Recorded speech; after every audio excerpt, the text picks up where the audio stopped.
Thank you. So my reading of the legal landscape is that whether we like this or not is coming to the state of Iowa for a number of reasons related to court decisions. First of all, you had the Heller decision in 2008 that rejected the idea that adults are excluded from the deputies of the people to whom the Second Amendment applies. More importantly, more recently, there is a Bruin decision in 2022 that struck down a New York state carry licensing law, established a new test for the validity of firearm restrictions under the Second Amendment. And under that new test, most of the federal courts applying Bruin to various age-based restrictions have found the restrictions to be unconstitutional, and specifically that law-abiding 18 to 20-year-olds cannot be barred from carrying firearms for self-defense.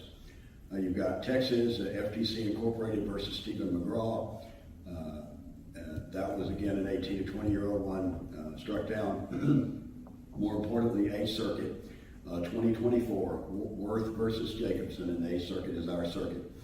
A law imposing an age of 21 for a permit was found to violate the rights of 18 to 20-year-olds. The quote, normal and ordinary meaning of the people in the Second Amendment includes all Americans who are part of the national community, and under Bruin, the permitting age restriction was unconstitutional. The court rejected a quote, dangerousness argument, which is what we've heard here from some, that would stretch and say an 18-year-old poses a clear threat for physical violence to another.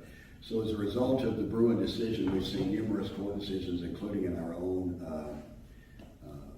circuit, that show that the 18-year-old or 21-year-old requirement is going to be struck down. I would just mention this, Ryan, respectfully, this is all about the Second Amendment. We have 18-year-olds who have families. We have 18-year-olds who are married and have children, and they have every right to defend themselves just like a 21-year-old does or a 67-year-old does. So the idea that because someone is 18, again, I joined the Marine Corps when I was 18.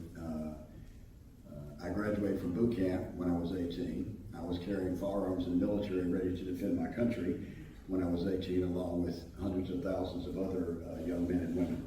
So the idea that an 18-year-old, a 19-year-old, a 20-year-old doesn't have the right to own a firearm in the protection of their families, which is really what the Second Amendment is about, isn't it?